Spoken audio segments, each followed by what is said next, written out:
আজকে আমরা যে চ্যাপ্টারটা নিয়ে আলোচনা করব সেটা হচ্ছে জিওগ্রা ভূগোলের প্রথম যে চ্যাপ্টারটা, এই চ্যাপ্টারটা নিয়ে আজকে আমরা আলোচনা করব। তো চলুন শুরু করি। বিসমিল্লাহির রহমানির রহিম। সর্বপ্রথম দেখুন, এখানে আমাদের যে বিষয়গুলো আছে আমরা যদি এক এক করে দেখা শুরু করি তাহলে দেখতে পাবেন।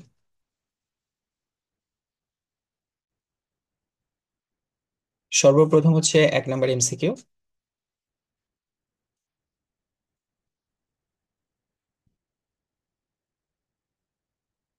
সর্বপ্রথম 1 নম্বর এমসিকিউ, জিওগ্রাফি শব্দটি কে সর্বপ্রথম ব্যবহার করেন?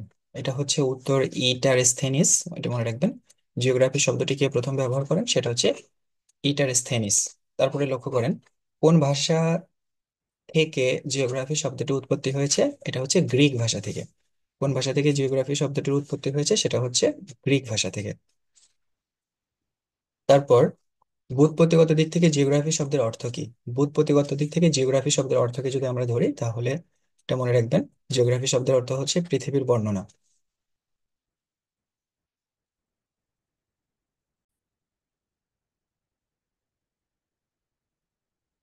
কোন বিষয়কে সকল প্রকৃতি বিজ্ঞানের জননী বলা হয়? এটা হচ্ছে ভূগোল এবং পরিবেশ। কোন বিষয়কে সকল প্রকৃতি বিজ্ঞানের জননী জননী বলা হয়? সেটা হচ্ছে ভূগোল। কোনটা কোনটা? ভূগোল এবং হচ্ছে পরিবেশ। তারপরে লক্ষ্য করুন, পৃথিবীর প্রাচীনতম ভূগোল বইটির নাম কি? প্রাচীনতম আপনার ভূগোল বই বা হচ্ছে পৃথিবীর ক্লাউডিয়াস টলেমির যে ভূগোল বইটি ছিল, সেই ভূগোল বইটির নাম কি? সেটা হচ্ছে পরিওডোস। তারপর হচ্ছে কোনটি গাণিতিক ভূগোলের অন্তর্ভুক্ত? গাণিতিক ভূগোলের অন্তর্ভুক্ত হচ্ছে শুধুমাত্র অক্ষ এবং দ্রাঘিমা। আমাদের যে লাস্টের অপশনটা আছে এটা অক্ষ এবং দ্রাঘিমা, এটা হচ্ছে আমাদের শুধু গাণিতিক ভূগোলের অন্তর্ভুক্ত হবে। তারপরে লক্ষ্য করেন আমাদের আর কোন কোন বিষয়গুলো আছে। বাংলাদেশের ভৌগোলিক অবস্থান কোনটি? একটা মনে রাখবেন, এটা হচ্ছে 88 থেকে 92 পূর্ব দ্রাঘিমা। সেটা হচ্ছে এইটা। তার মানে এটা হচ্ছে কত নম্বর? 1 নম্বর। বাংলাদেশের ভৌগোলিক অবস্থান কোনটি? 88 থেকে 92 পূর্ব দ্রাঘিমা। এবং আপনি যদি উত্তর অক্ষ দেখেন তো সেটা হচ্ছে 20 থেকে 26 আপনার উত্তর অক্ষ। বাংলাদেশ এশিয়ার কোন অঞ্চলে অবস্থিত? এটা হচ্ছে মধ্য এশিয়া। সরাসরি সরি, এটা হচ্ছে দক্ষিণ এশিয়া। এটা কোনটা হবে? সেটা হচ্ছে বাংলাদেশ কোথায় অবস্থিত? সেটা হচ্ছে বাংলাদেশ দক্ষিণ এশিয়ায় অবস্থিত। ভৌগোলিকভাবে গুরুত্বপূর্ণ একটি কাল্পনিক রেখা বাংলাদেশের উপর দিয়ে গিয়েছে, সেটি হচ্ছে, অথবা বাংলাদেশের উপর দিয়ে কোন কাল্পনিক রেখা গিয়েছে? এটা মনে রাখবেন, কাল্পনিক রেখা এটা হচ্ছে কর্কট ক্রান্তি রেখা বা ট্রপিক অফ ক্যান্সার। তারপর হচ্ছে লেখেন, নিম্নলিখিত কোনটির উপরে বাংলাদেশ অবস্থিত? এটা হবে tropic of cancer. Tropic of cancer যেটাকে আমরা বলি হচ্ছে কর্কট ক্রান্তি। ট্রপিক অফ ক্যান্সার বা কর্কট ক্রান্তি রেখা এটা হচ্ছে বাংলাদেশের মধ্য দিয়ে গিয়েছে, মধ্যখান দিয়ে গিয়েছে।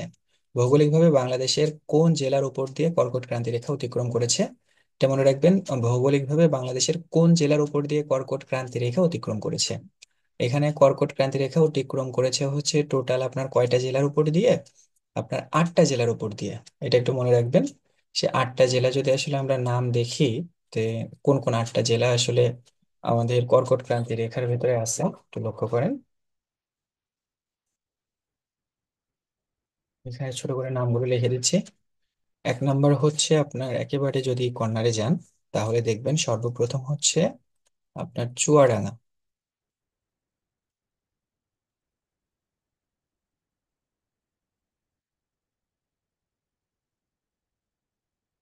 তারপরে হচ্ছে যদি আপনি দেখেন তাহলে দেখবেন যে ঝিনাইদহ।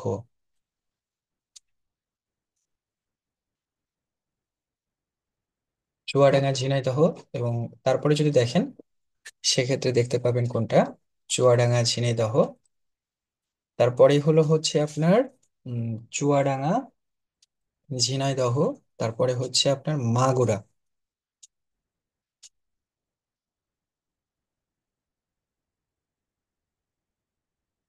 মাগুরার পরে যদি দেখেন তাহলে হচ্ছে আপনার ফরিদপুর।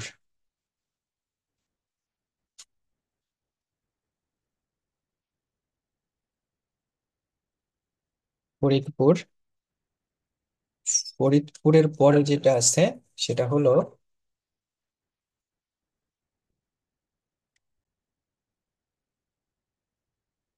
আচ্ছা, এখানে লক্ষ্য করেন, আমরা সরাসরি যদি এভাবে লিখি তাহলে হচ্ছে 8টা জেলা লেখা একটু টাফ হয়ে যায়। আমরা জাস্ট এই মানচিত্রে দেখিয়ে দিচ্ছি। আপনারা সবাই একটু দেখেন, এখানে এটা লেখার দরকার নেই। পাশের এই যে আপনি দেখেন বাংলাদেশের মানচিত্র রয়েছে, এই বাংলাদেশের মানচিত্রটার উপর লক্ষ্য করেন। দেখুন, এই যে চুয়াডাঙ্গা জেলা, এই চুয়াডাঙ্গা জেলার এখান থেকে এটা হচ্ছে কি আসছে, এটা আপনার 23.5 যে কর্কট ক্রান্তি রেখাটা, এটা পাস করছে। যদি আমরা দেখি,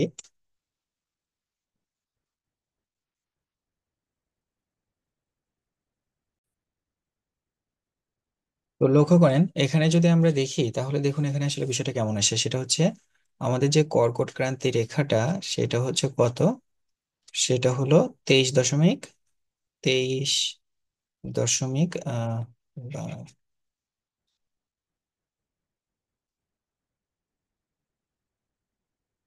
এটা কত, এটা হচ্ছে 23.5।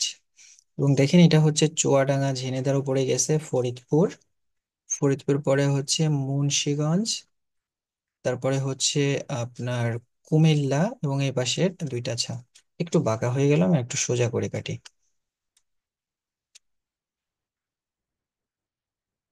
আমরা এখানে চুয়াডাঙ্গা, ঝিনাইদহ, ফরিদপুর, মুন্সিগঞ্জ, কুমিল্লা, এবং এই কর্নারে দেখুন এখানে খাগড়াছড়ি এবং রাঙ্গামাটি। টোটাল হচ্ছে 8টা জেলার ভেতর দিয়ে কিন্তু আমাদের এই যে ট্রপিক অফ ক্যান্সার যেটাকে আমরা বলি, যে হচ্ছে কত ডিগ্রি আপনার, 23.5 ডিগ্রি। এই যে বিষয়টা, এটা কিন্তু দেখবেন এই এই জায়গা দিয়ে টোটাল হচ্ছে আমাদের অতিক্রম করছে। তাহলে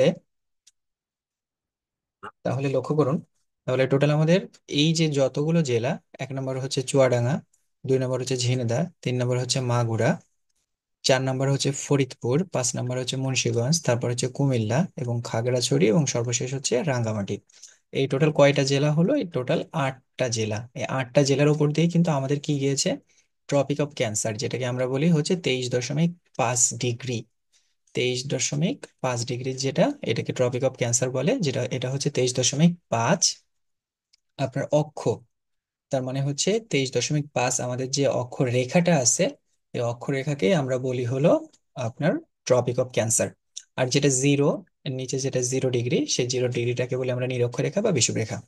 যাই হোক, এরপরে লক্ষ্য করেন, তারপরে কোনটা আছে, ভৌগোলিকভাবে বাংলাদেশের কোন জেলার উপর দিয়ে কর্কট ক্রান্তি রেখা অতিক্রম করছে, যেটা তো আমরা একটু আগে দেখলাম, যে ভৌগোলিকভাবে বাংলাদেশের কোন জেলার উপর দিয়ে কর্কট ক্রান্তি রেখা,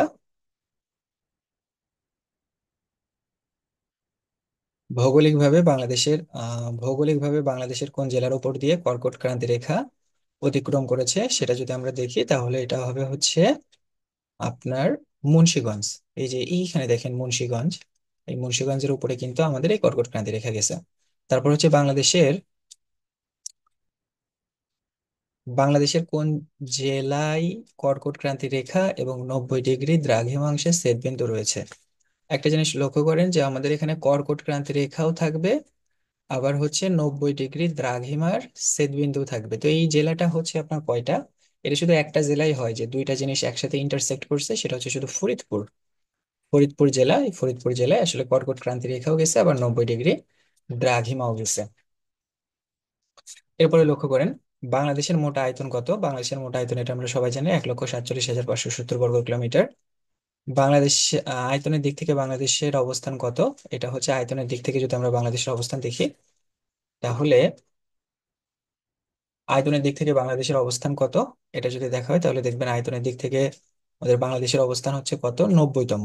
আমাদের বর্তমান যেটা তৃতীয় শ্রেণীর বোর্ড বই এই অনুসারে 90তম। আয়তনে বাংলাদেশের মধ্যে সবচেয়ে বড় বিভাগ যদি আমরা ধরি সেটা হচ্ছে চট্টগ্রাম। এবং আয়তনে বাংলাদেশের সবচেয়ে ছোট বিভাগ কোনটা, আয়তনে বাংলাদেশের সবচেয়ে ছোট বিভাগ কোনটা, সেটা হচ্ছে ময়মনসিংহ। ময়মনসিংহ যেটা আছে এটা হচ্ছে আমাদের আয়তনের সবচেয়ে ছোট বিভাগ। এরপরে লক্ষ্য করেন, আমাদের হচ্ছে আয়তনে বাংলাদেশের সবচেয়ে বড় জেলা কোনটি। আয়তনে আমাদের সবচেয়ে বড় জেলাকে যদি ধরি তাহলে হচ্ছে রাঙ্গামাটি, কারণ রাঙ্গামাটি যে এরিয়াটা আছে এটা কিন্তু অনেক বড় একটা এরিয়া নিয়ে। যদি আমরা আসলে আপনাকে একটু ম্যাপটা দেখাই তাহলে দেখতে পারবেন। দেখেন এই পাশে কর্নারে যেটা ম্যাপটা দেখতে পাচ্ছেন, এই যে রাঙ্গামাটি, এই যে রাঙ্গামাটি হচ্ছে এখান থেকে শুরু হয়েছে, এখান থেকে শুরু হয়ে কর্নারে এই যে আপনার টোটাল এরিয়া, এই জেলাটা কিন্তু আসলে অনেক বড়। তাহলে যদি আমরা আহ জেলা ধরি, যে বাংলাদেশের জেলা হিসেবে আমাদের সবচেয়ে বড় জেলা কোনটা, সেটা কিন্তু মনে রাখবেন সবসময় হবে হচ্ছে রাঙ্গামাটি। কারণ এখানে আসলে এটা অনেক বড়, এটা প্রায় 4500 স্কোয়ার কিলোমিটার। আর সবচেয়ে ছোট জেলা যদি আমরা ধরি, তো সেটা হচ্ছে আমাদের নারায়ণগঞ্জ। তো এটা হচ্ছে প্রায় 680 স্কোয়ার কিলোমিটার, 700 স্কোয়ার কিলোমিটারের কাছাকাছি। আচ্ছা, তারপরে লক্ষ্য করেন আমরা এই ম্যাপটাকে ক্লোজ করে দিই, যেহেতু ম্যাপটা আমাদের এই মুহূর্তে লাগতেছে না। তারপর দেখেন আমাদের আয়তনে বাংলাদেশের ক্ষুদ্রতম জেলা কোনটা। ক্ষুদ্রতম জেলা তারপরে দেখেন চলে আসছে, এটা হবে আয়তনে বাংলাদেশের ক্ষুদ্রতম জেলা কোনটা, এটা হবে নারায়ণগঞ্জ। ময়মনসিংহ বিভাগের আয়তন এবং জনসংখ্যায় ক্ষুদ্রতম জেলা কোনটা, এটা হবে আমাদের ময়মনসিংহ জেলার যদি ধরি, তাহলে হবে হচ্ছে শেরপুর। শেরপুর যেটা আছে এটা কিন্তু অনেক ছোট, আমাদের ময়মনসিংহ বিভাগের ভেতরে সবচেয়ে ছোট হচ্ছে আমাদের শেরপুর জেলাটা। 8 নাম্বার, আয়তনে রাজশাহী বিভাগের সবচেয়ে ছোট জেলা কোনটা। ছোট জেলা হবে হলো জয়পুরহাট। জয়পুরহাট হচ্ছে রাজশাহী বিভাগের সবচেয়ে ছোট জেলা। আয়তনে বাংলাদেশের বৃহত্তম উপজেলা কোনটি, এই বৃহত্তম উপজেলা আছে শ্যামনগর। এই শ্যামনগরটা মনে রাখবেন, এটা কিন্তু সাতক্ষীরার ভেতরে অবস্থিত। আমাদের এই যে সাতক্ষীরা আছে, এই সাতক্ষীরার ভেতরে কিন্তু এই যে শ্যামনগর জেলা এবং এই উপজেলা। উপজেলা মানে তো বোঝেন সবাই যে উপজেলা মানে হচ্ছে থানা। তো এই থানাটা কিন্তু শ্যামনগর থানা এবং সবচেয়ে বড় এই থানাটা, এর আয়তন। ভারত বাংলাদেশের সীমানা চিহ্নিতকরণে কত তারিখে মুজিব ইন্দ্রা চুক্তি সম্পাদিত হয়। মুজিব এবং ইন্দ্রা চুক্তি, এটা দেখেন, এটা হলো 16ই মে 1974 সাল। 16ই মে 1974 সাল, এটা হচ্ছে মুজিব ইন্দ্রা চুক্তি সম্পাদিত হয়। 1974 সালে কোথায় মুজিব ইন্দ্রা চুক্তি সম্পাদিত হয়, সেটা হচ্ছে দিল্লি। তারপরে লক্ষ্য করেন বাংলাদেশের মোট সীমান্ত দৈর্ঘ্য কত। বাংলাদেশের যদি আসলে সীমান্ত দৈর্ঘ্য দেখেন, বাংলাদেশের মোট সীমান্ত দৈর্ঘ্য যদি আমরা দেখি, তো দেখেন বাংলাদেশের মোট সীমান্ত দৈর্ঘ্য হলো 4919, 4919 কিলোমিটার সীমান্ত দৈর্ঘ্য। দেখবেন এটা কিন্তু আসলে আপনার ছিটমহল বিনিময়ের ভেতরে সাথে সাথে বাড়ে, এটা কিন্তু 2005 সালের। তারপরে দেখেন বাংলাদেশের মোট সীমান্ত দৈর্ঘ্য কত, এটা কিন্তু দেখেন 14তম নিবন্ধন, তো এখানে একটু বাড়ছে 5113। তো লাস্ট যে তথ্য বা আপডেট যে তথ্য সেটা সবসময় মাথায় রাখবেন। তো বাংলাদেশের মোট সীমান্ত দৈর্ঘ্য কত, বাংলাদেশের মোট সীমান্ত দৈর্ঘ্য যদি আমরা হিসাব করি তাহলে কত, 5113 কিলোমিটার। স্থল এবং জল এবং স্থল সহ বাংলাদেশের মোট সীমানার দৈর্ঘ্য কত। এখানে দেখেন, এখানে মাইলে দেওয়া হয়েছে 2928 মাইল, মানে আপনার 2928 মাইল হচ্ছে আমাদের জল এবং স্থল সীমার দৈর্ঘ্য। তো 2928 মাইলকে আমরা যদি আসলে কি করি, কিলোমিটারে কনভার্ট করি, এটা 0.61 দিয়ে গুণ করলেই হচ্ছে, দেখেন কত আসে, 2928 মাইল গুণ 0.61, তাহলে এটা হচ্ছে 1786। আমরা যদি মাইল ধরি তাহলে 1786 এরকম আসে, যে 1786 মাইল। তার মানে দেখেন, মানে জল এবং স্থল বাংলাদেশের মোট সীমানার দৈর্ঘ্য কত।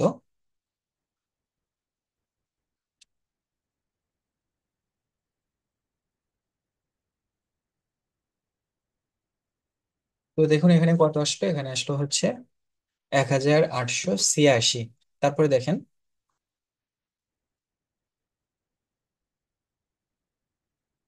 তারপরে লক্ষ্য করেন এখানে আসলে এই এক একটা তথ্য এক এক রকম হয়ে গেছে। যেমন বাংলাদেশের মোট সীমান্ত দৈর্ঘ্য এখানে দিচ্ছে 5138।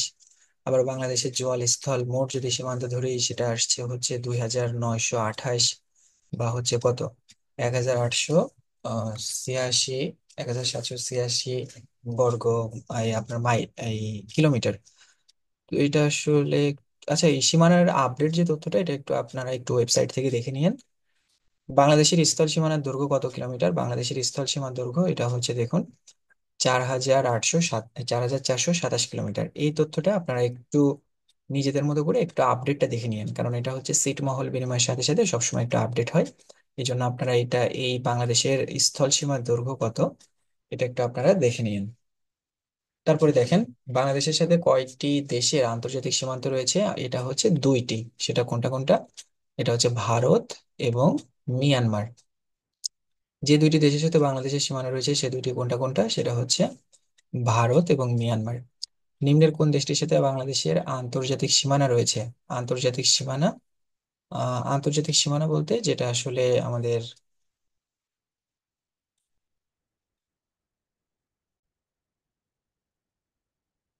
এইখানে যে তিনটা তথ্য আসলে গরমিল হচ্ছিল, আমরা এটা আসলে একটু অ্যাকুরেট সোর্সটা দেখে আসি।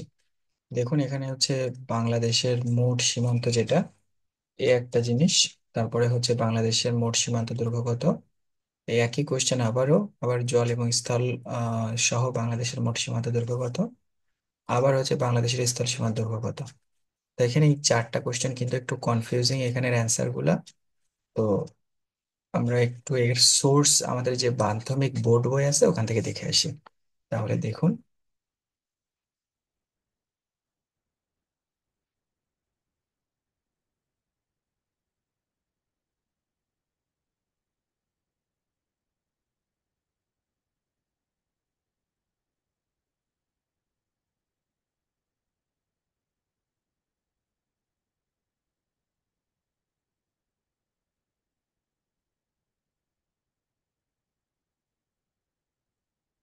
আচ্ছা, আশা করি আপনারা দেখতে পাচ্ছেন। এখানে একটা জিনিস লক্ষ্য করেন যে আমাদের কিছু তথ্য দেওয়া আছে, সেই তথ্যগুলো আমরা একটু দেখি। সর্বপ্রথম দেখেন কি কি তথ্য দেওয়া আছে। এটা হচ্ছে আমাদের মাধ্যমিক আপনার ভূগোল বই। এই ভূগোল বই অনুযায়ী যে তথ্যগুলো, এখানে তথ্যগুলো যেমন যে অংশগুলো আছে, লক্ষ্য করেন। আমরা যদি দেখি তাহলে এখানে কোন কোন তথ্যগুলো পাই। এখানে সর্বপ্রথম যেটা আছে দেখেন, আমাদের এক নাম্বারটা আপনি সর্বপ্রথম মনে রাখেন যে বাংলাদেশের সর্বমোট স্থলসীমা কত। আমাদের সর্বমোট স্থলসীমা হচ্ছে প্রায় 4000 কিলোমিটার, তার মানে 3995 কিলোমিটার। এরপরে হচ্ছে এটা হচ্ছে শুধু স্থল, স্থল সীমা প্রায় 4000 বা 3995 কিলোমিটার। আর বাংলাদেশের সমুদ্র উপকূলীয় সীমা হচ্ছে কত, 716 কিলোমিটার। আর তারপরে হচ্ছে আমাদের মোট তাহলে কত, তো মোট আছে 3995 এবং 716। তাহলে এখানে আসে হচ্ছে আপনার কত, 5000 টোটাল।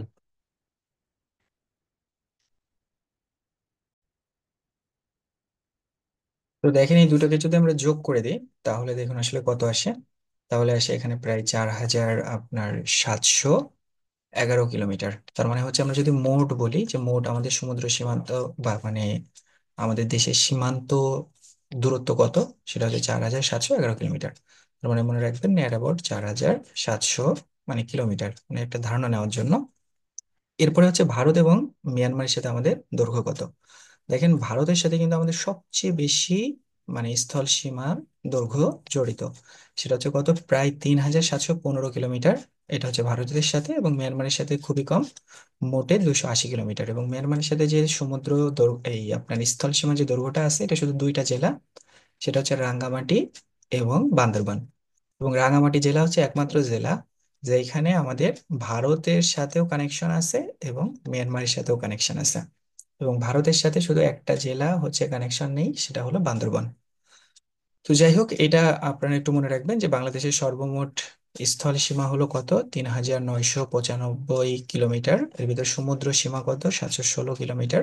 এবং দুইটা যোগফল মোট হচ্ছে 4711 কিলোমিটার। এর ভিতরে ভারতের সাথে হচ্ছে 3715 কিলোমিটার এবং মিয়ানমারের সাথে 280 কিলোমিটার। এটা হচ্ছে আমাদের যে মাধ্যমিক ভূগোল বই আছে, এই ভূগোল বই অনুযায়ী আমরা এই তথ্যগুলো পেয়েছি। এই তথ্যগুলো মনে রাখবেন, আশা করি আপনারা বুঝতে পেরেছেন। এরপরে লক্ষ্য করেন, আমরা পরবর্তীতে চলে যাই। এখানে দেখুন আমাদের আর কি কি বিষয় আছে। এই চারটা কোশ্চেন নিয়ে কনফিউশন যেটা ছিল, আশা করি আপনাদের এখন আর কোনো কনফিউশন থাকবে না। এরপরে দেখেন আমাদের বাংলাদেশের সাথে কয়টি দেশের আন্তর্জাতিক সীমান্ত রয়েছে। আন্তর্জাতিক সীমান্ত মানে তো বোঝেন যে আসলে আমাদের দেশের কয়টি দেশ, এটা মেনলি হচ্ছে দুইটা, ভারত এবং মিয়ানমার। নিম্নের কোন দেশটির সাথে বাংলাদেশের আন্তর্জাতিক সীমান্ত রয়েছে, সেটা হচ্ছে কত নাম্বার, এটা হলো মিয়ানমার। 19 নাম্বার, ভারতের সাথে কোন দেশের সবচেয়ে দীর্ঘ স্থল সীমান্ত রয়েছে, এটা হচ্ছে এটা অ্যান্সার দিয়েছে হচ্ছে ক। ক তো হবে না, আসলে বিষয়টা দেখেন। তোর হবে হচ্ছে বাংলাদেশ। এখানে আসলে ভারতের সাথে তো ভারতের নিজের সাথে নিজের তো এখানে অপশন আসবে হলো বাংলাদেশ। যে ভারতের সাথে কোন দেশের সবচেয়ে দীর্ঘ স্থল সীমান্ত রয়েছে, সেটা হচ্ছে বাংলাদেশ। আমরা একটু আগেই যেটা দেখছিলাম যে ভারতের সাথে প্রায় 3700 কিলোমিটার আমাদের স্থল সীমান্ত রয়েছে, সেটাই আর কি, 3716 কিলোমিটারের মতো। ভারতের সাথে বাংলাদেশের সীমান্ত দৈর্ঘ্য কত? 3715 বা 3717, আমাদের মাধ্যমিক গাইড বই অনুযায়ী যেটা আসে সেটা। বাংলাদেশের সাথে ভারতের সীমানা কত? বাংলাদেশের সাথে ভারতের সীমানা আমাদের 3700, এটা আসলে দেখেন এখানে 4156 কিলোমিটার, এখানে আসলে 36তম বিসিএস, এবং এখানে কিন্তু বেশি অ্যামাউন্টে চলে আসছে। এখানে আসলে আমাদের বোর্ড বইতে যে তথ্যটা রয়েছে আমরা সবসময় সেটা ফলো করব। আমাদের বোর্ড বইতে যে তথ্যটা আছে সেটা হচ্ছে কত? 3717 কিলোমিটার, আমরা একটু আগে যেটা দেখছিলাম, যে ভারতের সাথে 3715 কিলোমিটার, এটাই আসলে আপনারা এইটাই ফলো করার চেষ্টা করেন। আচ্ছা, তার মানে হচ্ছে ভারতের সাথে বাংলাদেশের সাথে ভারতের সীমানা কত? সেটা হচ্ছে 3715 কিলোমিটার।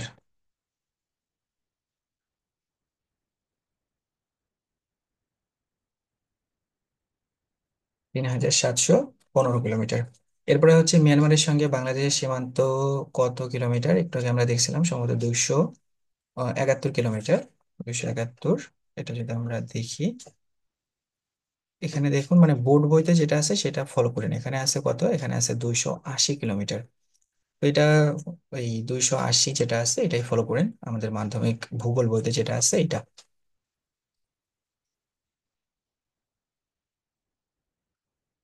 280 কিলোমিটার, এখানে দেখুন সবচেয়ে বেশি প্রায় 271 পর্যন্ত আছে, এই জন্য এটা 280 নিয়েছে। বাংলাদেশের মোট সীমান্তবর্তী জেলা কয়টি? আমাদের যে দেশের মোট সীমান্তবর্তী জেলা হলো 32টি। তার মানে আমাদের দেশে যতগুলো 64টা জেলা আছে তার অর্ধেক এটা হচ্ছে আমাদের সীমান্তে পড়েছে, সীমান্তে অবস্থান করতেছে।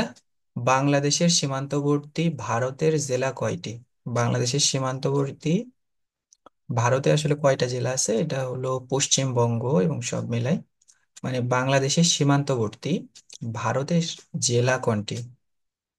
এখানে আসলে প্রশ্নটা একটু উল্টো হয়ে গেছে, ভারতের জেলা না, এটা হবে বাংলাদেশে ভারতের সাথে বাংলাদেশের সীমান্তবর্তী জেলা কয়টি, সেটা হবে কতগুলো? 31টা। এবং আমাদের একটা জেলা যেটা ভারতের সাথে কানেক্টেড না, সেটা হচ্ছে শুধু বান্দরবন। বয়কার দন্ত নয় দয় র, বান্দর বান। এই বান্দরবান জেলা যেটা আছে এটা কিন্তু আসলে ভারতের সাথে কানেক্টেড না। তাছাড়া যতগুলো জেলা আছে সবগুলো ভারতের সাথে কানেক্টেড। এবং যেটা হচ্ছে রাঙ্গামাটি, এই রাঙ্গামাটি জেলাটা কিন্তু দেখবেন এটা কিন্তু আপনার ভারত এবং মিয়ানমার দুইটা জেলার সাথেই কানেক্টেড। এটা যদি আমরা দেখি তবে দেখতে পাবেন।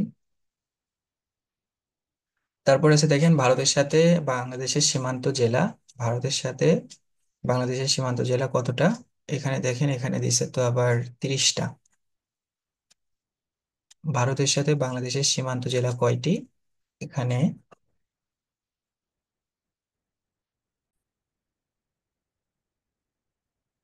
ভারতের সাথে বাংলাদেশের সীমান্ত জেলা কয়টি, বা বাংলাদেশের সীমান্তবর্তী ভারতের জেলা কয়টি, বা বাংলাদেশের সীমান্তবর্তী, উম,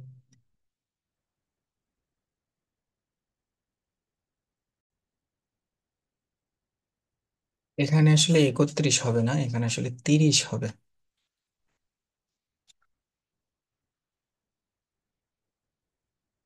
এখানে হবে 30। আমাদের মোট সীমান্ত জেলা 32, এটা ঠিক আছে। এবং আমরা যদি আসলে উপকূল সহ চিন্তা করি, যে আসলে আমাদের যেটা হলো কোনটা, যে সমুদ্র বা আমরা বঙ্গোপসাগরের ওদিকে যদি আমরা চিন্তা করি, তাহলে ওইখানের যে জেলাগুলো আছে সবকিছু মিলে আমাদের টোটাল আসে হচ্ছে 40টা সীমান্তবর্তী জেলা মোট। কেমন? যদি আসলে আমরা সীমান্তবর্তী বলতে কি বঙ্গোপসাগরকেও যদি ধরি, সাধারণত বঙ্গোপসাগরকে ধরা হয় না কারণ ওটা তো কোনো দেশের সাথে সংশ্লিষ্ট না, এই কারণে। তো সাধারণত মোট সীমান্তবর্তী জেলা কয়টা? সেটা হলো 32টা। এর সাথে ভারতের সাথে কয়টা? সেটা হচ্ছে 30টা। এবং ভারতের সাথে বাংলাদেশের সীমান্ত জেলা কয়টি? এটা হচ্ছে 23টি। এরপরে আর একটা বিষয় হলো, এটা মনে রাখবেন যে দুইটি জেলা হলো আপনার কিসের সাথে সরাসরি শুধু আপনার আহ মিয়ানমারের সাথে জড়িত, সেটা হলো আপনার বান্দরবান এবং কক্সবাজার। বান্দরবান এবং হচ্ছে কক্সবাজার যে দুইটা জেলা, কক্স বাজার, এই দুইটা হচ্ছে শুধু আপনার কার সাথে জড়িত? মিয়ানমার। মিয়ানমারের সাথে এই দুইটা জেলা শুধু জড়িত আছে। আর রাঙ্গামাটি, রাঙ্গামাটির পাওয়ার হচ্ছে রাঙ্গামাটি স্কোয়ার মনে রাখবেন। কারণ রাঙ্গামাটি এমন একটা জেলা, এই জেলা কিন্তু আসলে সব দিক থেকে বড়, এবং ভারতেরও একটা নির্দিষ্ট পোর্শন রাঙ্গামাটির সাথে আছে, এবং আপনার এই মিয়ানমারের একটা নির্দিষ্ট পোর্শন রাঙ্গামাটির সাথে আছে। তাহলে বোঝা গেল মোট জেলা হলো 32টি। এর ভেতরে ভারতের সাথে আছে কতগুলো? 30টা। আর মিয়ানমারের সাথে আছে দুইটা। আর একটা জেলা উভয়টার সাথে আছে, সেটা হলো কোনটা? না না, এই আপনার মিয়ানমারের সাথে কয়টি হবে? এটা হচ্ছে 3টি। বান্দরবন এবং কক্সবাজার হচ্ছে একেবারে শুধু মিয়ানমার।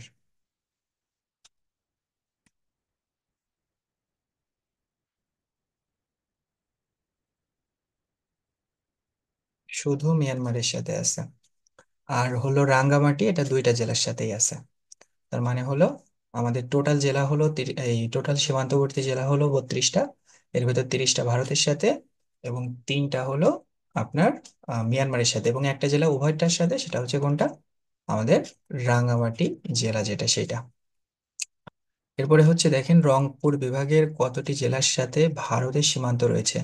রংপুর বিভাগের কতটি জেলা, সেটা হচ্ছে দেখেন 6টি জেলা। তার মানে যদি রংপুর জেলা আমরা দেখি,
তো এখানে একটা জিনিস লক্ষ্য করুন, আমাদের যে রংপুর বিভাগের কতটি জেলার সাথে ভারতের সীমান্ত রয়েছে, সেটা হলো কতগুলো?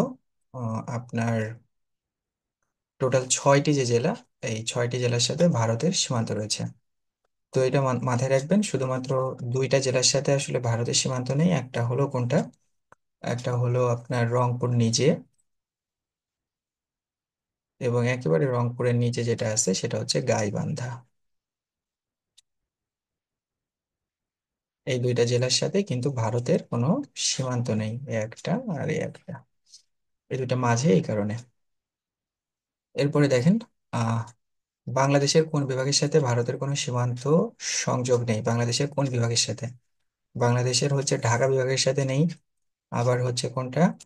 বরিশাল বিভাগ। কারণ বরিশাল বিভাগ কিন্তু একেবারে এই পাশে হলো চিটাগাং, আর ওই পাশে হলো চিটাগাং বিভাগ, আর ওই পাশে হলো খুলনা বিভাগ, এবং অন্য পাশে কিন্তু বঙ্গোপসাগর। এই জন্য ঢাকা বিভাগ এবং বরিশাল বিভাগ, এই দুইটা বিভাগের কোনো সাথেই ভারতের সীমান্ত সংযোগ নেই। বাংলাদেশের সীমান্তবর্তী কোন জেলার সাথে ভারতের সংযোগ নেই? বাংলাদেশের সীমান্তবর্তী কোন জেলার সাথে ভারতের সংযোগ নেই? বান্দরবন, বান্দরবন, রাঙামাটি, বান্দরবন। বান্দরবনের নাই। বাংলাদেশের কোন জেলাটি বাংলাদেশ ভারত সীমান্তের মধ্য নাই? বাংলাদেশ ভারত যে সীমান্ত, এই সীমান্তের মধ্য নাই। সেটা হচ্ছে দেখেন, পঞ্চগড় আছে, পঞ্চগড় একেবারে কর্ণাটকের একটা জেলা। সাতক্ষীরা আছে, সাতক্ষীরা খুলনা বাগেরহাট। হবিগঞ্জ আছে, কারণ হবিগঞ্জ হচ্ছে একেবারে আহ এই পাশে আপনার যে ত্রিপুরা, এর উপরেই, ত্রিপুরার মাথার পরেই হচ্ছে হবিগঞ্জ। এবং সর্বশেষ যেটা আছে দেখেন, এটা হলো আপনার কক্সবাজার। কক্সবাজার কিন্তু এটার সাথে ভারতের সরাসরি কি নাই? সংযোগ নাই। তারপরে লেখেন, মিয়ানমারের সাথে বাংলাদেশের কয়টি জেলার সীমান্ত রয়েছে? সেটা হচ্ছে 3টি। এক নম্বর হচ্ছে রাঙামাটি, বান্দরবান, কক্সবাজার। আর একেবারে কর্নারে যে তিনটা, রাঙ্গামাটি, বান্দরবান এবং কক্সবাজার, যে তিনটা। নিচের কোন জেলার সাথে মিয়ানমারের সীমান্ত আছে, আমরা একটু ম্যাপটার সাথে আপনাদেরকে দেখিয়ে দিই, তাহলে আপনাদের ভালো হবে।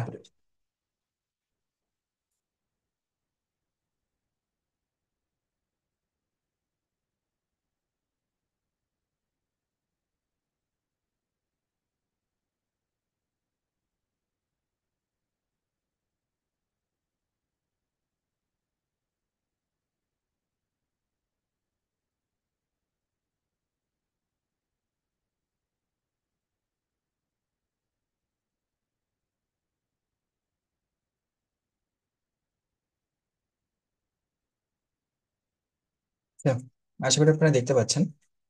তো লক্ষ্য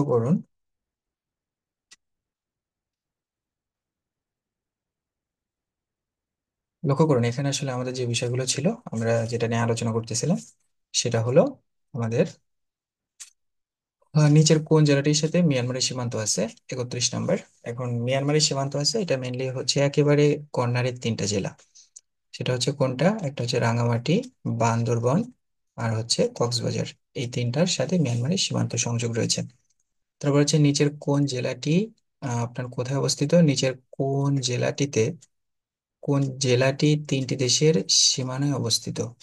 তিনটি দেশের সীমানায়, এখানে তিনটি দেশের হচ্ছে শুধু হচ্ছে রাঙ্গামাটি যেটা, এটা কিন্তু দেখবেন যে তিনটি দেশ বলতে বাংলাদেশ, ভারত এবং হলো মিয়ানমার। এটা হচ্ছে রাঙ্গামাটি যে অংশটুকু আছে, এই রাঙ্গামাটি অংশটুকু তিনটি জেলার সীমান্তের সাথেই কিন্তু আপনার আহ অবস্থিত। বাংলাদেশের কোন জেলা দুই দেশের সীমানা দ্বারা বেষ্টিত। আমাদের বাংলাদেশের কোন জেলা, সেটা হচ্ছে দুই দেশের সীমা দ্বারা বেষ্টিত। বান্দরবন, এটা আপনার একটা। আর হচ্ছে এখানে শুধু রাঙামাটি, আসলে আমাদের দেশের দুইটা দেশ, সেটা হচ্ছে আপনার কোনটা, মিয়ানমার এবং হচ্ছে আহ ভারত, এই দুইটা দেশের সীমান্তই আমাদের রাঙামাটি রয়েছে। বাংলাদেশের কোন জেলার সাথে বিদেশের কোনো সীমানা নেই, বাংলাদেশের কোন জেলার সাথে ময়মনসিংহের আছে, বান্দরবানের আছে, যশোরেরও আছে, ফরিদপুর মাঝখানের একটা জেলা, ফরিদপুরের সাথে আসলে সংযোগ নাই। 35 নম্বর, বাংলাদেশের কোন জেলার নামে ভারতের একটি জেলা আছে, সেটা হলো দিনাজপুর। বাংলাদেশে যেমন দিনাজপুর আছে, ভারতের একটা জেলা আছে তার নাম দিনাজপুর। বাংলাদেশের সীমান্তবর্তী, আচ্ছা এটাকে এবার বড় করে দিই যেহেতু আমাদের আপাতত ম্যাপটা লাগতেছে না। এরপরে লক্ষ্য করেন, বাংলাদেশের সীমান্তবর্তী ভারতের রাজ্য কয়টি। বাংলাদেশের সীমান্তবর্তী ভারতের রাজ্য হচ্ছে টোটাল 5টা। এই যে 5টা আছে, সর্বপ্রথম হচ্ছে পশ্চিমবঙ্গ। পশ্চিমবঙ্গ কিন্তু আমাদের দেশের পশ্চিম দিক এবং বেশিরভাগ অংশটুকু আসলে নিচে। তারপরে একেবারে মাথার উপরে যদি আমরা ধরি, সেখানে আসাম আছে।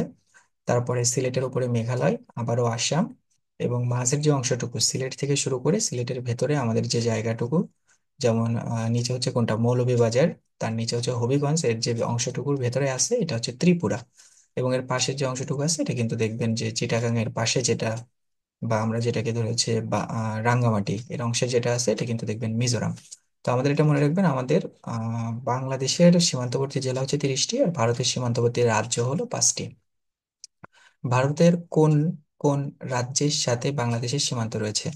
ভারতের কোন কোন রাজ্য, এটা হচ্ছে পশ্চিমবঙ্গ আছে, আসাম আছে, মেঘালয় আছে, ত্রিপুরা আছে, এবং আর একটা রাজ্য মিজোরাম বাদ পড়ে গেছে। মিজোরাম যেটা হলো আমাদের রাঙ্গামাটির অংশের সাথে আছে, এই অংশটুকুটা বাদ পড়ে গেছে।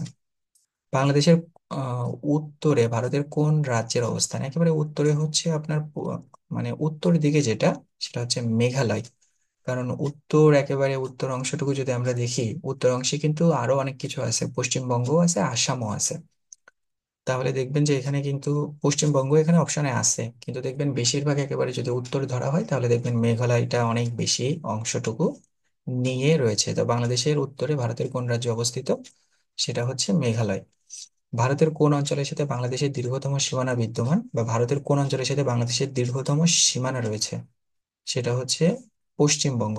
ভারতের পশ্চিমবঙ্গের সাথে বাংলাদেশের দীর্ঘতম সীমানা রয়েছে। পার্বত্য চট্টগ্রামের সীমানায় ভারতের কোন দুটি রাজ্য অবস্থিত, পার্বত্য চট্টগ্রামের সীমানায় ভারতের কোন দুটি রাজ্য অবস্থিত, সেটা হচ্ছে আপনার ত্রিপুরা, আহ মিজোরাম এবং ত্রিপুরা। ত্রিপুরা হচ্ছে একেবারে আপনার কোন অংশটুকুর ভেতরে, মৌলভীবাজার, হবিগঞ্জ। আমরা যদি একটু ম্যাপ দেখিয়ে দিই আপনাদের, তাহলে একটু ভালো হয়।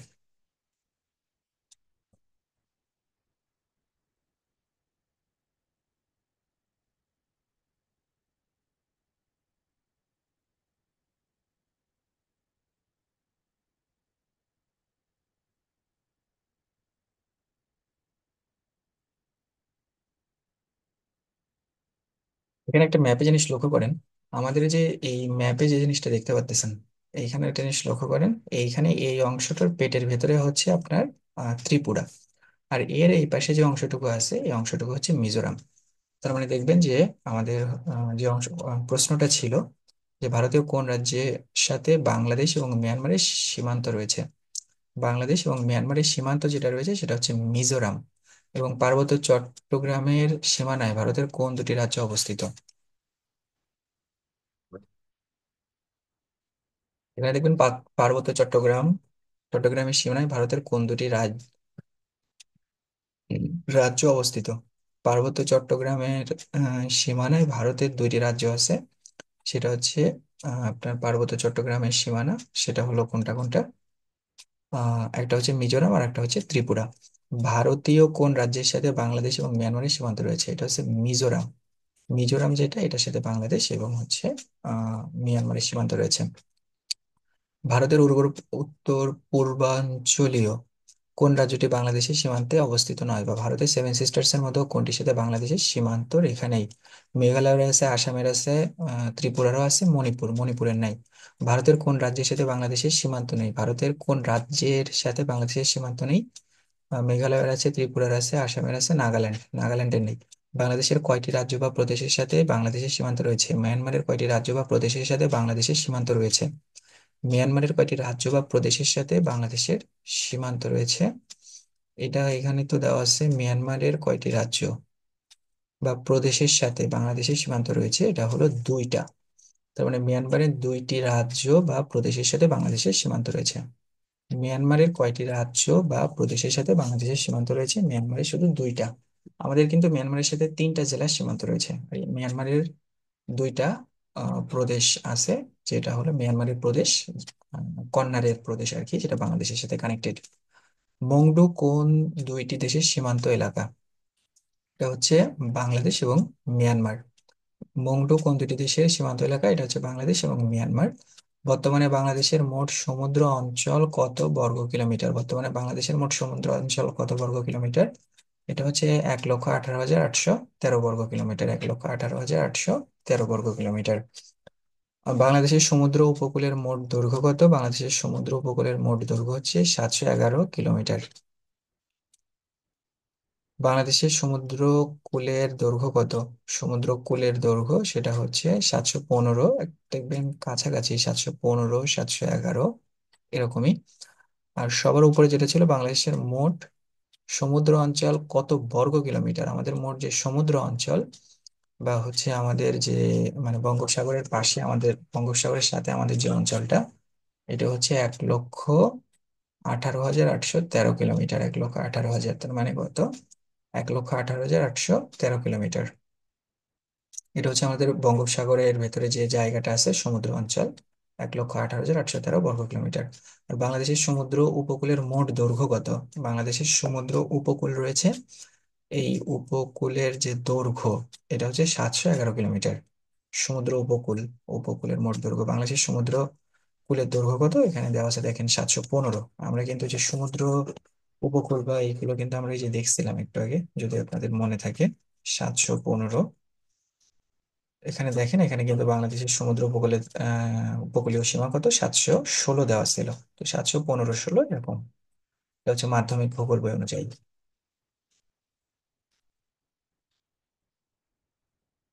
এরপর একটা জিনিস লক্ষ্য করেন, বাংলাদেশের সমুদ্র উপকূলের দৈর্ঘ্য কত? সেটা হচ্ছে 715 বা 716, সেটাই আমরা বলি। এরপরে হচ্ছে বাংলাদেশের সমুদ্র উপকূলের দৈর্ঘ্য কত? এটা হচ্ছে আমাদের যখন কিসে আসতেছে, এটা কিন্তু মাইলে। তো এটাকে হচ্ছে 0.386 দিয়ে যদি আমরা গুণ করি, তাহলে আসবে কত? সেখানে আসবে হলো প্রায় 445 মাইল।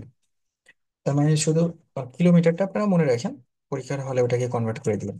কারণ হচ্ছে আহ, একই টাইপ তথ্য, বিভিন্ন রকম জিনিস মনে রাখার দরকার নেই, তো আমরা তো কনভার্ট করে নিতে পারবো। তো হচ্ছে 715 বা 716, এটাকে যদি আসলে কিলোমিটারকে আমরা কিসে মাইলে কনভার্ট করি, এটা হচ্ছে কত? শুধু মাইল। তাহলে হচ্ছে 0.61, 436-এর মতো আসে। তো এখানে দেখেন 436, তো এখানে একটা ছিল, কিন্তু এখানে 435 আমাদের হচ্ছে টোটাল কত আসছে? 445। তার মানে বাংলাদেশের সমুদ্র উপকূলের দৈর্ঘ্য কত? সমুদ্র উপকূল 445। আচ্ছা, তারপরে দেখেন, তো যদি 716 ধরেন তাহলে আসে প্রায় 436-এর মতো।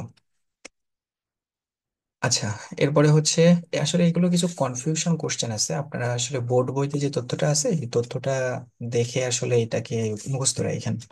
কারণ এখানে দেখেন এটা হচ্ছে 2000 সালের প্রশ্ন।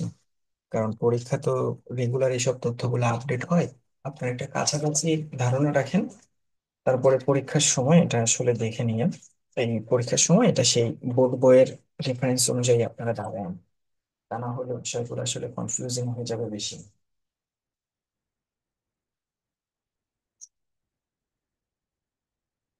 এরপরে দেখেন পরবর্তীতে যেটা আছে, বাংলাদেশের রাজনৈতিক সমুদ্র সীমা কত নটিক্যাল মাইল? রাজনৈতিক সমুদ্র সীমা হচ্ছে আপনার 12 নটিক্যাল মাইল। তারপরে আমাদের বাংলাদেশের টেরিটোরিয়াল যে সমুদ্র সীমা কত নটিক্যাল মাইল, বা বাংলাদেশের রাজনৈতিক সমুদ্র সীমা, বা শুধু হলো রাজনৈতিক সমুদ্র সীমা কত নটিক্যাল মাইল? এটা মনে রাখবেন, রাজনৈতিক সমুদ্র সীমা হচ্ছে অলওয়েজ 12 নটিক্যাল মাইল।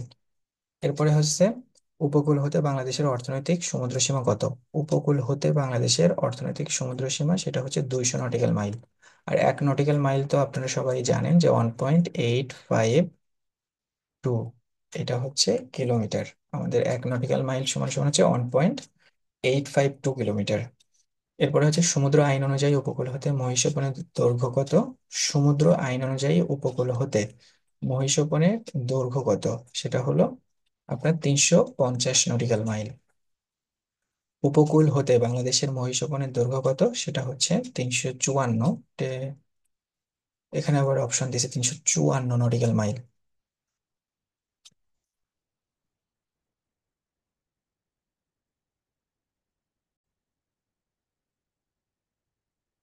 এখানে হচ্ছে উপকূল হতে মহিষাপনের দৈর্ঘ্য, একটা জিনিস দেখেন, এটা হলো বাংলাদেশের জন্য কিন্তু এক্সেপশনাল। সমুদ্র আইন অনুযায়ী যেটা আছে, সমুদ্র আইন অনুযায়ী যেটা আছে সেটা হলো কতটুকু?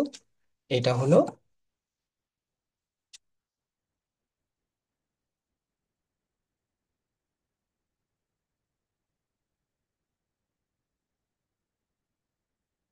সমুদ্র আইন অনুযায়ী যেটা আছে সেটা হচ্ছে 350 নটিক্যাল মাইল। কিন্তু আমাদের হলো বাংলাদেশের ক্ষেত্রে এটা একটু এক্সেপশনাল। বাংলাদেশের ক্ষেত্রে হচ্ছে 354 নটিক্যাল মাইল। তো এটা জিনিস মনে রাখবেন, সমুদ্র আইন অনুযায়ী যদি বলা থাকে তাহলে এটা দিবেন হচ্ছে 350 নটিক্যাল মাইল। আর যদি বাংলাদেশের কথাটা একটু টেকনিক্যালি দেখতে হবে, যে বাংলাদেশের মহিষাপনের দৈর্ঘ্য কত, এই কথাটা বলা থাকলে অবশ্যই 354 নটিক্যাল মাইল। তার মানে সমুদ্র উপকূল হইতে অন্য সকল দেশের জন্য 50 নটিক্যাল মাইল হলেও আমাদের বাংলাদেশের জন্য 4 নটিক্যাল মাইল বেশি, সেটা হচ্ছে 354 নটিক্যাল মাইল। এরপর হচ্ছে মানচিত্রে বাংলাদেশের বিভিন্ন স্থান। বাংলাদেশের মানচিত্র প্রথম কে আঁকেন? এটা হচ্ছে জেমস উম, রেনেল। এটা মনে রাখবেন, বাংলাদেশের মানচিত্র সর্বপ্রথম কে এঁকেছিলেন? সেটা হচ্ছে আমাদের বাংলাদেশের মানচিত্র সর্বপ্রথম কে এঁকেছেন সেটা হচ্ছে জেমস রেনেল। জেমস রেনেল যিনি এটা বাংলাদেশের মানচিত্র সর্বপ্রথম এঁকেছিলেন। কোন নিম্নের কোনটি বৃহৎ স্কেল মানচিত্র? বৃহৎ স্কেল মানচিত্র আমরা যদি ধরি, নিম্নের কোনটি বৃহৎ স্কেল মানচিত্র, বা এটা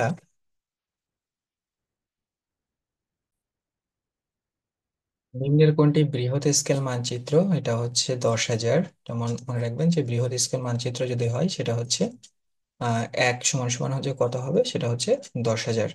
বাংলাদেশের উত্তরে অবস্থিত কোনটি? বাংলাদেশের উত্তরে যদি আমরা দেখি সেটা হচ্ছে আপনার পশ্চিমবঙ্গ, মেঘালয় এবং আসাম। পশ্চিমবঙ্গ, মেঘালয় এবং আসাম, এটা হচ্ছে বাংলাদেশের উত্তরে অবস্থিত। বাংলাদেশের পূর্বে অবস্থিত কোনটি? বাংলাদেশের পূর্ব দিকে যদি দেখি সেটা হচ্ছে ত্রিপুরা। ত্রিপুরা যে রাজ্যটা সেটা বাংলাদেশের পূর্বে অবস্থিত।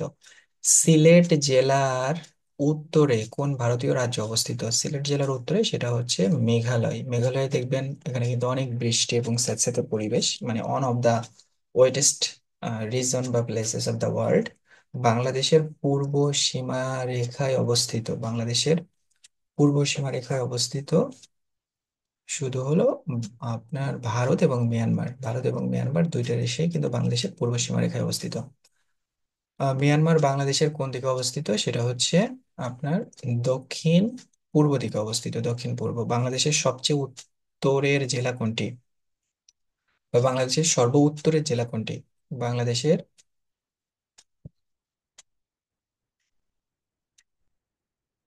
বাংলাদেশের সবচেয়ে উত্তরের জেলা কোনটি, বা বাংলাদেশের সর্ব উত্তরের জেলা কোনটি?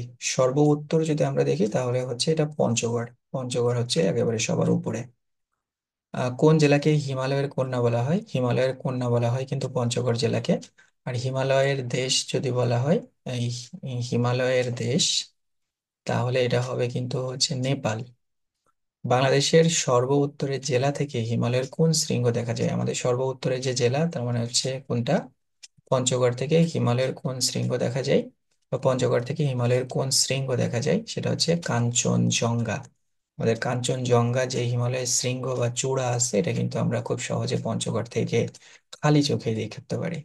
বাংলাদেশের সর্ব উত্তরের উপজেলা বা থানার নাম কি? বাংলাদেশের সর্ব উত্তরের উপজেলা বা থানার নাম কি, বা বাংলাদেশের সর্ব উত্তর পশ্চিমের থানা কোনটি? উত্তর পশ্চিমের থানা কোনটি, সেটা হলো তেতুলিয়া। একটা টেকনাফ মানে হলো একেবারে দক্ষিণে, আর সবার উত্তরে একেবারে যদি উপরে চলে যায় তাহলে পঞ্চগড়, সেখানে কিন্তু দেখবেন তেতুলিয়া যেটা আছে সেটা। তেতুলিয়া কোন জেলায় অবস্থিত সেটা দেখবেন, তেতুলিয়া কিন্তু পঞ্চগড় জেলায় অবস্থিত সবার উপরে। বাংলাদেশের সবচেয়ে উত্তরে অবস্থিত স্থানের নাম, বাংলাদেশের সবার উপরে উত্তরে অবস্থিত হচ্ছে, বাংলাদেশের সবার উত্তরে, বাংলাদেশের সবচেয়ে উত্তরের অবস্থিত স্থানের নাম মানে সবার উত্তরে যদি যাই, তাহলে এটা হচ্ছে বাংলা বান্ধা। তার মানে হচ্ছে আমাদের এই যে পঞ্চগড় জেলা আছে, পঞ্চগড় জেলার ওইখানে সবার উপরে এই স্থান হচ্ছে বাংলা বান্ধা। বাংলা বান্ধা কোন জেলায় অবস্থিত, সেটা হচ্ছে পঞ্চগড় জেলায় অবস্থিত। বাংলাদেশের সবচেয়ে দক্ষিণের জেলা কোনটি, সেটা হচ্ছে আপনার কক্সবাজার। কক্সবাজার বাংলাদেশের সর্বদক্ষিণে। তো এখানে দেখেন,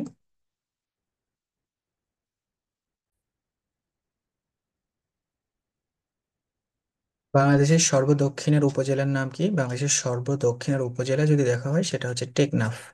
আমাদের টেকনাফের যে জেলাটা আছে সেটা হচ্ছে বাংলাদেশের সর্বদক্ষিণের জেলা।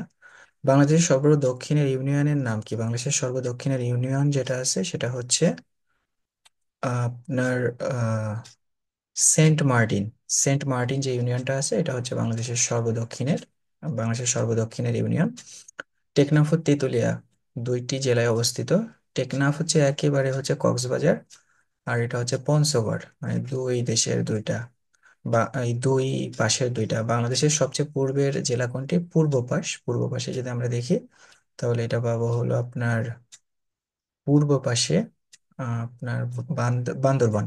বান্দরবানে যে জেলাটা আছে বাংলাদেশের সবচেয়ে পূর্বের জেলা। পূর্বের জেলা কিন্তু আমাদের এখানে কোনটা আসছে? বান্দরবান আসছে, যেহেতু সিলেট নাই। সিলেট থেকেও কিন্তু আসলে বান্দরবন একটু বেশি দূরে সত্যিকার অর্থে, যদি আমরা স্কেলে দেখি তাহলে কিন্তু দ্রাঘিমা অনুযায়ী এটাই সবচেয়ে বেশি পড়ে। বাংলাদেশের সবচেয়ে পূর্বের উপজেলা কোনটা, সেটা হচ্ছে পূর্বের উপজেলা হলো, তাহলে এখানে পড়বে কোনটা? আপনার বান্দরবানের যেটা সেইটা। তাহলে দেখবেন এখানে কিন্তু থানচি। বাংলাদেশের সর্বপশ্চিমে অবস্থিত বাংলাদেশের সবচেয়ে পূর্বের উপজেলা কোনটা, সেটা হচ্ছে থানচি উপজেলা। এবং একটা জিনিস দেখবেন যে থানচি উপজেলা কোথায় অবস্থিত, বা এটা কিন্তু একটা বিষয়, এটা মাথায় রাখবেন। থানচি থানচি উপজেলা যেটা আছে এটা দেখবেন, এটা কিন্তু আমাদের যেখানে অবস্থিত সেটা হচ্ছে কিন্তু বান্দরবান। তো এটা একটু মাথায় রাখবেন, থানচি উপজেলা যখন আসবে এটা কিন্তু সবচেয়ে বড়। আমরা যদি এটা লিখি,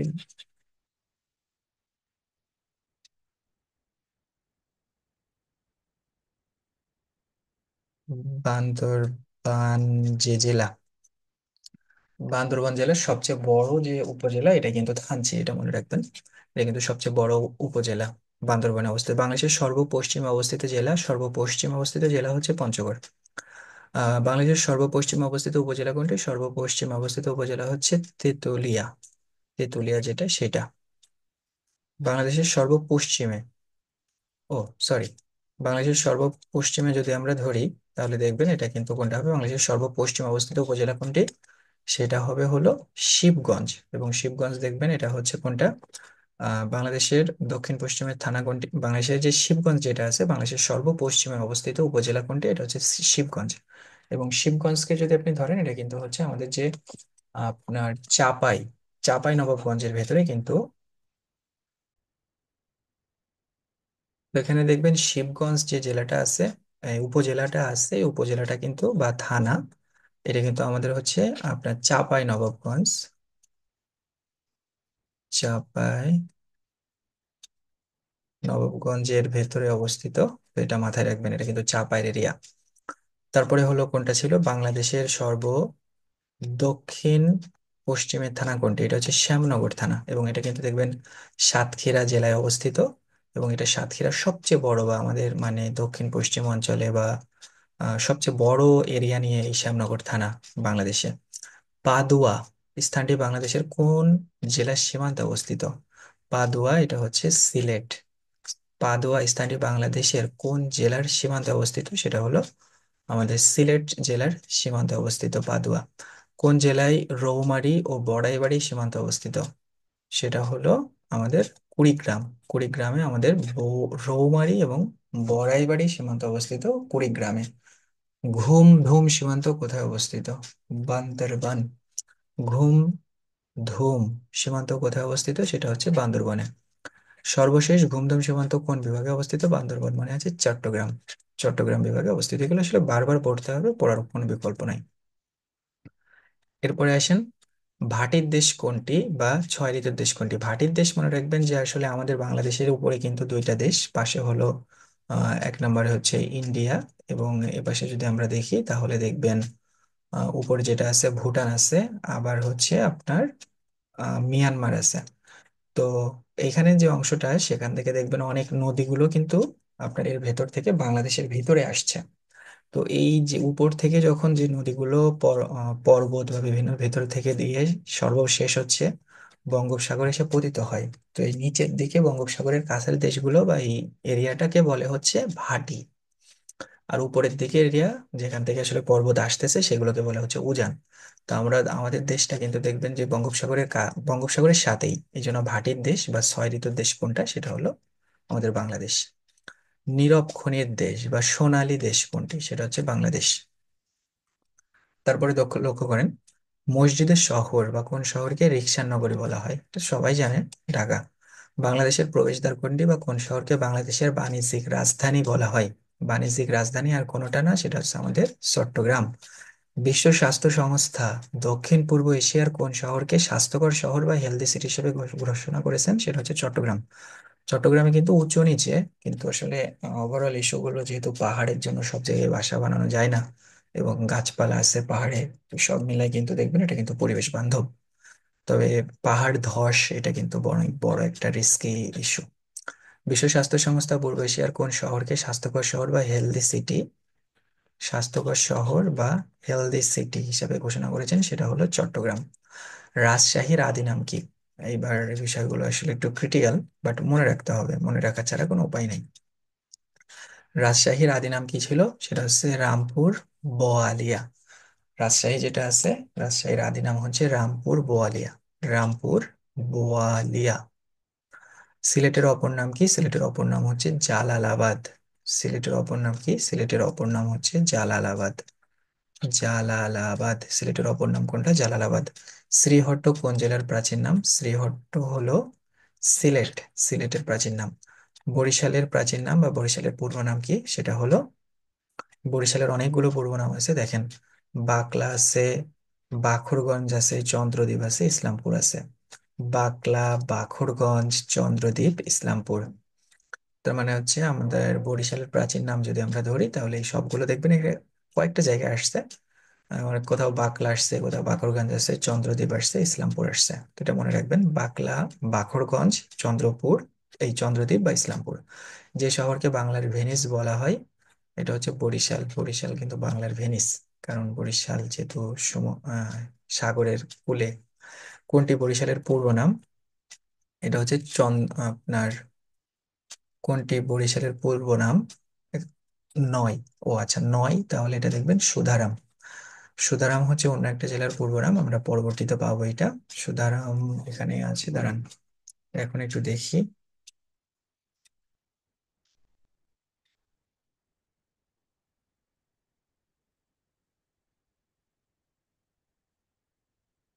এই যে নোয়াখালী জেলার পূর্ব নাম কিন্তু সুধারাম। তো আসলে এটা মনে রাখবেন, ইসলামপুর, বাকলা, বাখরগঞ্জ, আহ চন্দ্রদ্বীপ এবং ইসলামপুর সবগুলো কিন্তু বরিশালের পূর্ব নাম। কিন্তু সুধারাম যেটা, এটা কিন্তু বরিশালের পূর্ব নাম না। কুমিল্লার পূর্ব নাম কি? আর সুধারাম হচ্ছে নোয়াখালী। নোয়াখালী যেটা আছে এই যে কর্নারে, নোয়াখালীর পূর্ব নাম কি? সেটা হচ্ছে সুধারাম। তারপর হচ্ছে কুমিল্লার পূর্ব নাম কি? কুমিল্লার পূর্ব নাম হচ্ছে ত্রিপুরা। কুমিল্লার পূর্ব নাম কি? কুমিল্লার পূর্ব নাম হচ্ছে ত্রিপুরা। আমরা যদি এখানে দেখি, কুমিল্লার পূর্ব নাম কি? কুমিল্লার পূর্ব নাম হলো ত্রিপুরা, কারণ ত্রিপুরার নিচেই কিন্তু কুমিল্লা।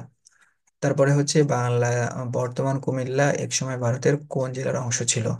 বর্তমান কুমিল্লা একসময় ভারতের কোন জেলার অংশ ছিল? সেটা হচ্ছে ত্রিপুরা। বর্তমান কুমিল্লা একসময় ভারতের কোন জেলার অংশ ছিল? বর্তমান কুমিল্লা একসময় ভারতের ত্রিপুরা জেলার অংশ ছিল। ময়মনসিংহ জেলার পূর্ব নাম কি? ময়মনসিংহ জেলার পূর্ব নাম নাসিরাবাদ। ময়মনসিংহ জেলার পূর্ব নাম হচ্ছে নাসিরাবাদ। ময়মনসিংহ জেলার পূর্ব নাম কি? নাসিরাবাদ। কুষ্টিয়ার পূর্ব নাম কোনটি? কুষ্টিয়ার পূর্ব নাম হচ্ছে নদিয়া। নদিয়া যেটা, এটা হচ্ছে কুষ্টিয়ার পূর্ব নাম। এবং ময়মনসিংহ জেলার পূর্ব নাম কি? নাসিরাবাদ। নোয়াখালীর পূর্ব নাম কি? সেটা হচ্ছে সুধারাম। সাধু, নোয়াখালীতে সাধু, সুধারাম। এটা মনে রাখবেন যে নোয়াখালীতে সাধুর পরিমাণ বেশি, এই জন্য নোয়াখালীর বিষয় হচ্ছে সুধারাম। তাহলে নোয়াখালীতে পূর্ব নাম কোনটা হবে? নোয়াখালীর পূর্ব নাম সুধারাম। তারপরে যে দেখেন, গন্ডোয়ানাল্যান্ড কোন স্থানের পূর্ব নাম? গন্ডোয়ানাল্যান্ড। গন্ডোয়ানাল্যান্ড কোন স্থানের পূর্ব নাম? সেটা হলো দিনাজপুর। বাবা, কি কঠিন! দিনাজপুরের পূর্ব নাম হচ্ছে গন্ডোয়ানাল্যান্ড। দিনাজপুরের পূর্ব নাম গন্ডোয়ানাল্যান্ড। বাগেরহাটের প্রাচীন নাম কি? বাগেরহাটের প্রাচীন নাম হচ্ছে খলিফাতাবাদ। বাগেরহাটের পূর্ব নাম হচ্ছে খলিফাতাবাদ। কোন জেলার প্রাচীন নাম পালঙ্কি? কোন জেলার প্রাচীন নাম পালঙ্কি? সেটা হচ্ছে কক্সবাজার। কক্সবাজার আসলে উঁচু নিচে তো, পালং যেভাবে আসলে উঁচু করে নিয়ে যেতে হয় বা উঁচু নিচে, সেভাবে এটা মনে রাখবেন যে কোন জেলার প্রাচীন নাম পালঙ্কি, সেটা হচ্ছে কক্সবাজার। 20 নাম্বার, বাংলাদেশের পর্যটন রাজধানী কোনটি? সেটা হচ্ছে কক্সবাজার। কক্সবাজার কিন্তু আমাদের দেশের পর্যটন রাজধানী, কারণ আমাদের সমুদ্র সৈকত বা পৃথিবীর সবচেয়ে বড় সমুদ্র সৈকত বা এই সবকিছু আমরা কক্সবাজারে পেয়ে থাকি। এরপরে আসে বাংলাদেশ এবং ভারত, ছিটমহল সমস্যা এবং সমাধান। আমাদের ফার্স্ট চ্যাপ্টারে আর বেশি নাই, আমাদের অল্প কিছু এমসিকিউ আছে। আমাদের আর হয়তো বা 15টা এমসিকিউ আছে। তো দেখুন, আমরা এই 15টা ছিটমহল সমাধানটা দেখে ফেলি। সর্বপ্রথম যেটা আছে, বাংলাদেশ এবং ভারত স্থল সীমান্ত বিল লোকসভায় পাশ হয় কবে? লোকসভায় পাশ হয় হচ্ছে 6 মে 2015 সাল। আপনার সরি, এটা হচ্ছে কত? 7 মে 2015। তার মানে হচ্ছে বাংলাদেশ এবং ভারত স্থল সীমান্ত চুক্তি বিল, স্থল সীমান্ত চুক্তি, এই বিলটা লোকসভায় পাশ, মানে ভারতীয় পার্লামেন্ট যেটা, সেটাই পাশ হচ্ছে কত তারিখে? 7 মে 2015 সালে এটা পাশ হচ্ছে। তারপর হচ্ছে বাংলাদেশ ভারত ছিটমহল বিনিময় কার্যকর হয়, বা কবে বাংলাদেশ ভারত ছিটমহল বিনিময় হয়? এটা মনে রাখবেন, এটা হচ্ছে আহ আপনার 1লা আগস্ট বা আগস্টের 1 তারিখ 2015 সাল।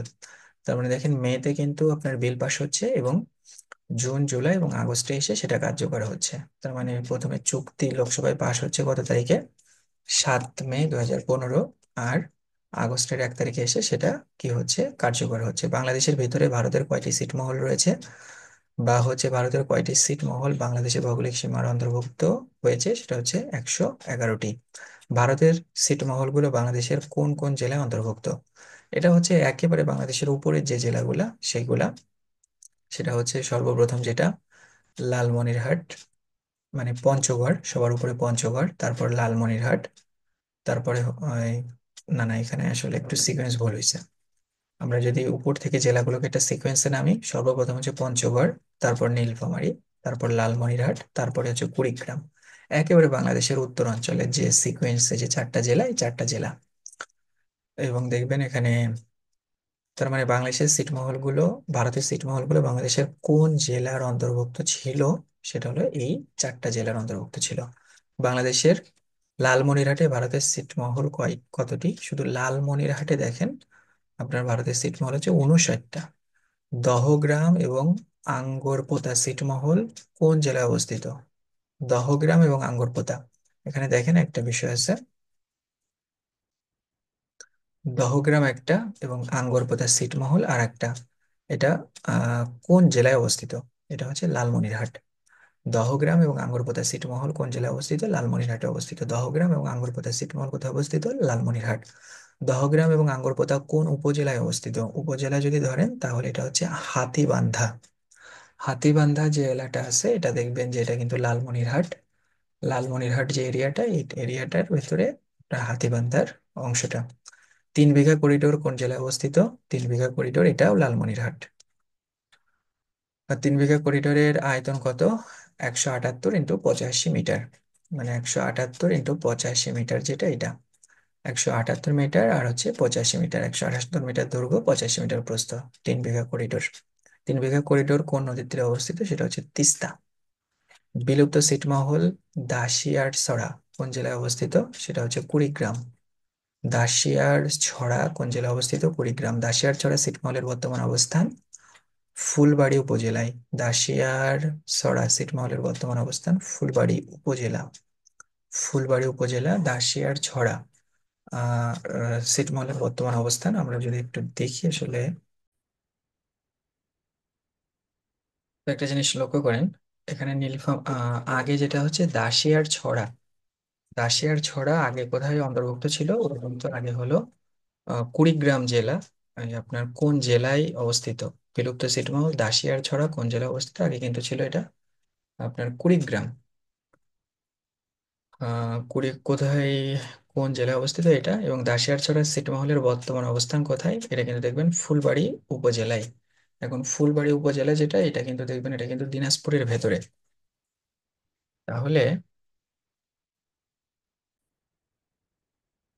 মনে রাখেন যে দাসিয়ারছড়া ছিটমহলের বর্তমান অবস্থান হচ্ছে ফুলবাড়ী উপজেলায়, এবং এই যে ফুলবাড়ী উপজেলা এটা হলো কিন্তু দিনাজপুরের ভেতরে। আর এটা বর্তমান হচ্ছে দিনাজপুর যেটা, এই দিনাজপুরের ভেতরে কিন্তু আপনার ফুলবাড়ী উপজেলা, দিনাজপুর। আশা করি বুঝতে পেরেছেন। তো তারপরে দেখেন, তার মানে হচ্ছে আপনার দাসিয়ার ছড়া যেটা, এর ছিটমহলের বর্তমান অবস্থা ফুলবাড়ী উপজেলা, দিনাজপুর। বেরুবাড়ি ছিটমহল বাংলাদেশের কোন জেলায় অবস্থিত? আমাদের কোনটা? বেরুবাড়ি ছিটমহল বাংলাদেশের কোন জেলায় অবস্থিত? সেটা হচ্ছে পঞ্চগড়। বেরুবাড়ি, বেরুবাড়ি ছিটমহল বাংলাদেশের কোন জেলায় অবস্থিত? সেটা হচ্ছে পঞ্চগড় জেলায় অবস্থিত। বেরুবাড়ি ছিটমহল, বেরুবাড়ি ছিটমহল বাংলাদেশের কোন জেলায় অবস্থিত? সেটা হচ্ছে পঞ্চগড়। বেরুবাড়ি ছিটমহল বাংলাদেশের কোন জেলায় অবস্থিত? সেটা হলো পঞ্চগড় জেলায়।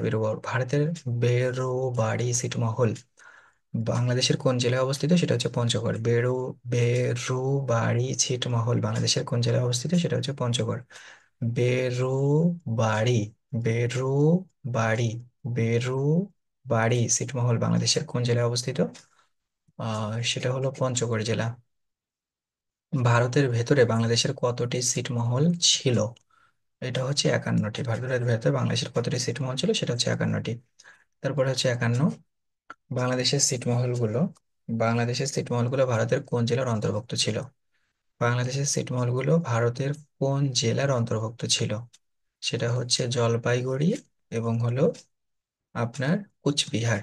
বাংলাদেশের ছিটমহলগুলো ভারতের কোন জেলা বা কোন জেলার অন্তর্ভুক্ত ছিল? সেটা হচ্ছে বেশিরভাগ হলো জলপাইগুড়ি এবং কুচবিহার। বাংলাদেশের ছিটমহলগুলো ভারতের কোন জেলার অন্তর্ভুক্ত ছিল? সেটা হলো এই দুইটা, জলপাইগুড়ি একটা এবং কোচবিহার একটা। এটা যদি আমরা দেখি তাহলে দেখবেন এই জলপাইগুড়ি এবং কোচবিহার এটা আসলে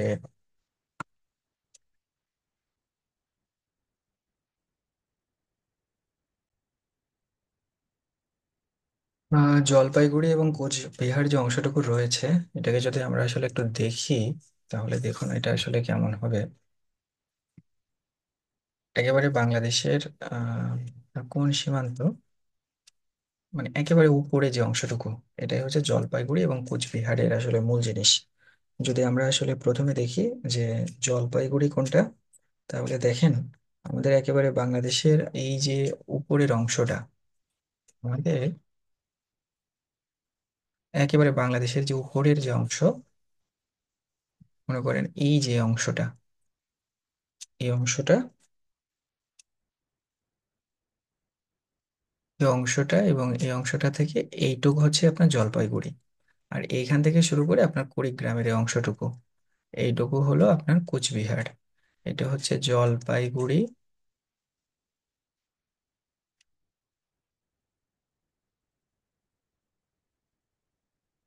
আর এর নিচে হচ্ছে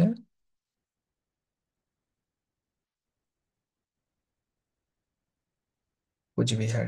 তার মানে এই একটা এবং এই দুইটা, এই দুইটা হচ্ছে, এই দুইটা জায়গায় হচ্ছে আমাদের বাংলাদেশের যে 51টা সিট মহল ছিল, সেটা কিন্তু এই দুইটা জেলায় আপনার ভারতের এই দুটো অংশ রয়েছে। এবং বাংলাদেশের, ভারতের সিট মহলগুলো আমাদের এই উপরের এই চারটা জেলা, পঞ্চগড়, নীলফামারী, লালমনিরহাট এবং হচ্ছে কুড়িগ্রাম, এই চারটা জেলায় থাকে। এবং এটা কিন্তু প্রায় 111টার মতো। তো এই ছিল হলো আমাদের প্রথম চ্যাপ্টারের যাবতীয় আলোচনা। এটার সাথে সাথে আপনারা আর একটা বইয়ের এই আলোচনাগুলো একসাথে পড়ে নিন। আশা করি আপনারা বুঝতে পেরেছেন। সবাই ভালো থাকেন, সুস্থ থাকেন। আমরা পরবর্তী সময়ে পরবর্তী চ্যাপ্টার আপলোড করে দেবো। ধন্যবাদ সবাইকে।